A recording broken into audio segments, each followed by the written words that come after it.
On the topic of new MMOs, I'm gonna go ahead and make a prediction, right? What's my prediction? I think that we are on the cusp of entering a new golden age for MMOs. I really do. Like, I think it's been so long and so drab for so fucking long, right?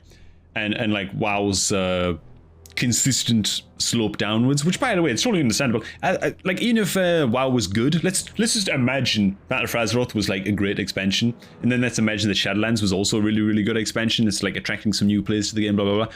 I still just feel like because of WoW's age, it's just gonna atrophy over time, and that's it. Like, it's never gonna reclaim that golden era where it had like 11 million active players. It's just not gonna happen, you know? It's too far along, it's too old. If Blizzard were to work on like a World of Warcraft 2 and try to like reinvent the MMO genre and like really try to innovate on it, maybe. But would we trust modern day Blizzard to actually pull that off? I don't know. Would people even be happy to move over from WoW to a new MMO? And get that feeling like, oh well, I'm losing all of my shit, you know? But whatever the fuck happens, whatever the hell Blizzard are doing is almost kind of irrelevant at this point. Let's say Dragonflight is a really great expansion, which I think it will be.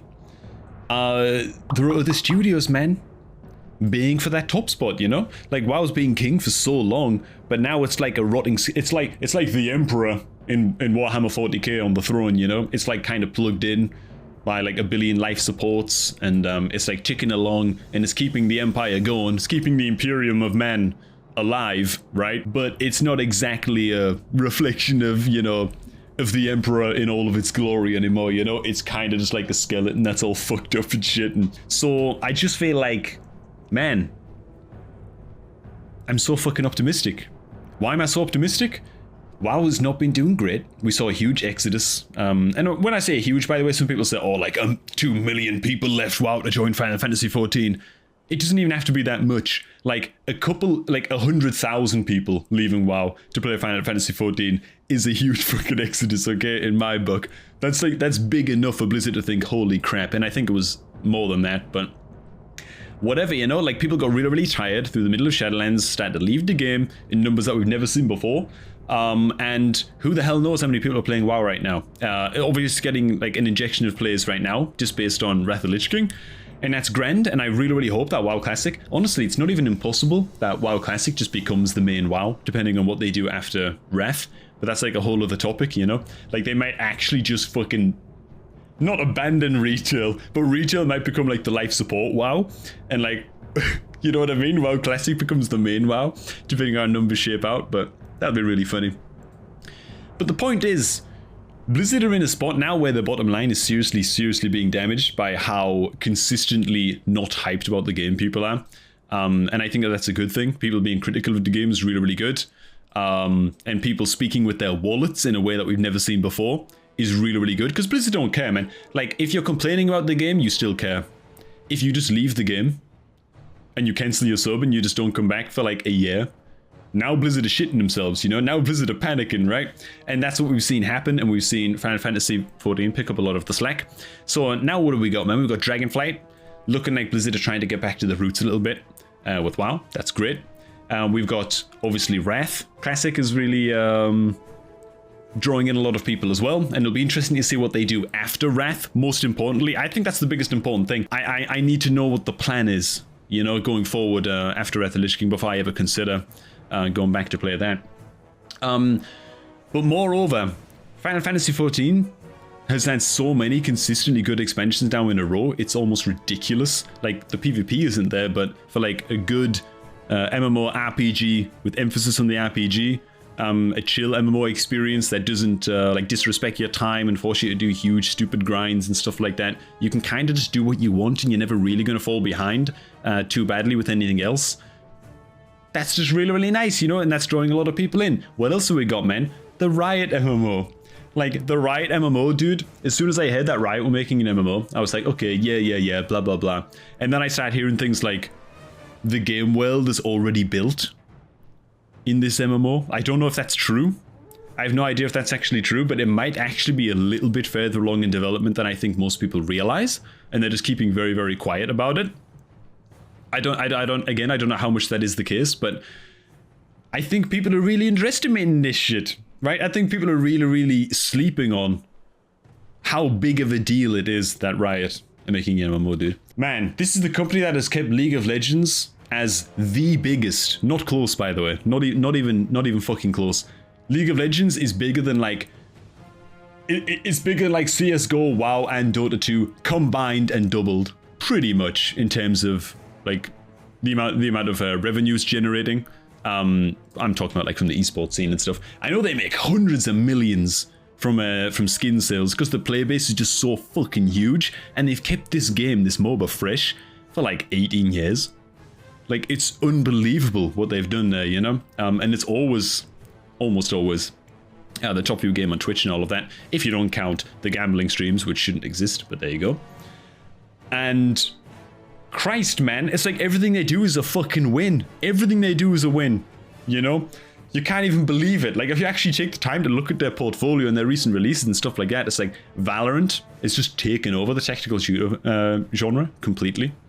Like, it wasn't even a contest really between it and CSGO. It just showed the bad CSGO out of the way, and like Valorant's now the top dog. Gets ridiculous views on Twitch, you know. Huge amount of esports scene, a huge pull, you know. Ridiculous. Teamfight Tactics arrived to the party late in the auto chess, auto battler genre, and now it's like the top dog. It's not even close. Like, it's actually not even close. Okay, well, fine. Hearthstone maybe has like half the players or something that Teamfight Tactics does because of Hearthstone Battlegrounds, which is obviously Hearthstone's auto battler, but and now Blizzard have gone and made their auto battler in Hearthstone Battlegrounds like soft pay to win, you know, which like can't be helping either. I mean, like, what the fuck, you know? Like, people don't want to have to pay real money and like buy fucking gems to get more choices of which heroes you can pick at the start of Hearthstone Battlegrounds. That just fucking sucks. And then you log onto Teamfight Tactics, man, the Riot auto battler, and it's like everything's just cosmetic and everyone's on an even playing field, you know? And it's like, wow, man. It honestly starts to feel to me, and I've said this to Soph a couple of times, I was like, man, it feels to me like Riot today are just what Blizzard were in like 2008, 2009, when they were like fucking gods of everything and everyone loved them, you know? So maybe the fall of Riot is coming soon if they follow down the similar trajectory, you know? But yeah, some of you guys mentioned in Arcane as well. Arcane was fucking amazing. Arcane was so good. It won an Emmy, you know? Fantastic. Again, a Riot production, right? The Riot IP. They're fucking slaying it, man. And I tell you what, like, it was sort of a wake-up call for me, being like someone who strictly played Blizzard games for a long time, where I think that, I don't know, when WoW had like 10 million players, I was like, wow, man, that's so many players, you know? And then you see League of Legends and it's got like 80 million players, and WoW's like a drop in the pond compared to League of Legends, you know? And compared to like Riot games, like, they're fucking enormous. And now they're making an MMO. And they're keeping it kind of under wraps, and they're not really leaking anything about it, and they're being very secretive about it. But to just imagine that even if just 1 in 10 League of Legends players try out this League of Legends MMO, because I believe it's a League of Legends themed MMO. People call it the Riot MMO, but I believe it's a League of Legends themed MMO. 1 in 10, it instantly dwarfs World of Warcraft's entire player base, classic and retail combined. That's if 1 in 10 LoL players try this fucking thing, right? It's gonna be fucking enormous. It's gonna be enormous, man. And like, even if it isn't, the amount of pressure this puts on Blizzard to improve, it's like, oh my god, Riot making an MMO, quick boys, fuck, start listening to feedback quick, you know? we gotta get ahead of this, you know? So that's why it's good for us as gamers, man. And I don't like that shit when people get very very defensive over the MMO that they play, because they don't want to feel like their time's been wasted or a new game's gonna come out and kill their game and whatever. But it's like, dude, it's in our best interests for the market to be as competitive as possible as consumers, you know? When people are critical of MMOs and are critical of your MMO, it's like, dude, you should be like propping up those complaints and those ideas and stuff like that, man. Like, apply as much pressure to the devs as possible. And you get like a really competitive market, which is why I believe we're actually heading into, very slowly, we're creeping our way into the golden age, the new golden age of MMOs, man. That's what I think's gonna happen, man. The Riot MMO on the horizon, Ashes of Creation, which is like a wild card, right? Anything could fucking happen with Ashes of Creation, man. I don't know, people are starting to get a little bit skeptical. Where's the gameplay? Where's the gameplay, you know? And like, I hear that and I worry about that myself. They have a lot of incredible ideas, but we're yet to see exactly how they're going to execute on a lot of them, man. So we'll just have to see how it turns out. Final Fantasy XIV is just going from strength to strength to strength. Fucking good shit. I've really got nothing negative to say about it at all.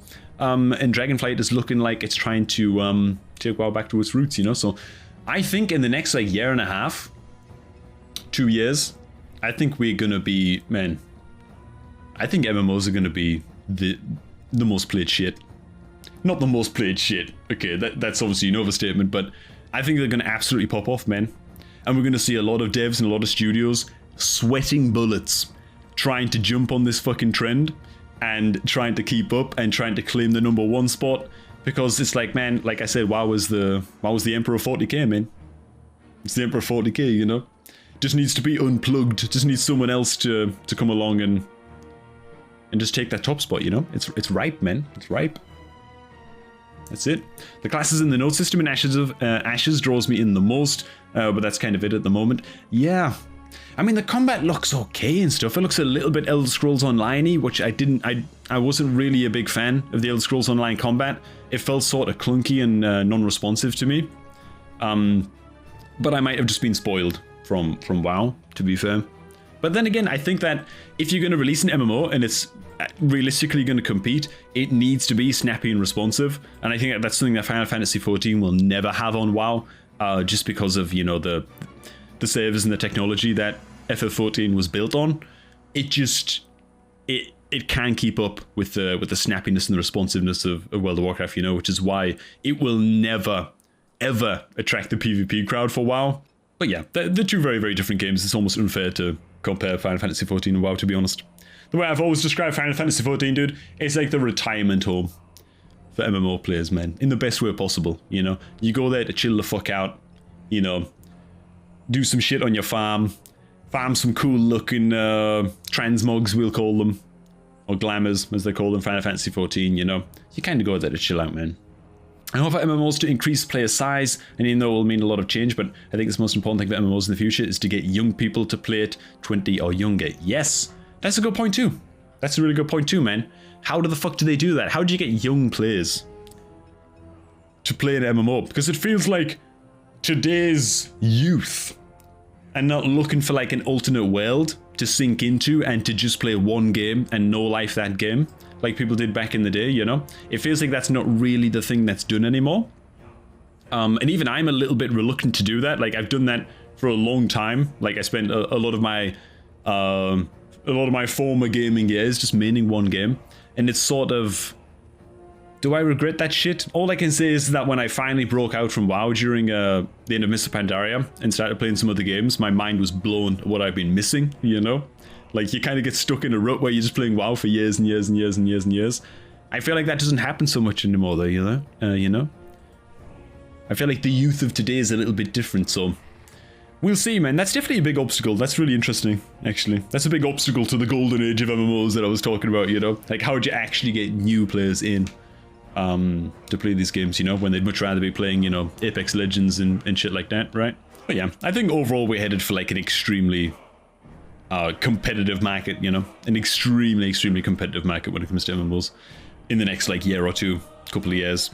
And like the best part about it is that as long as Final Fantasy XIV stays as good as it is, it will always be a good backup, you know.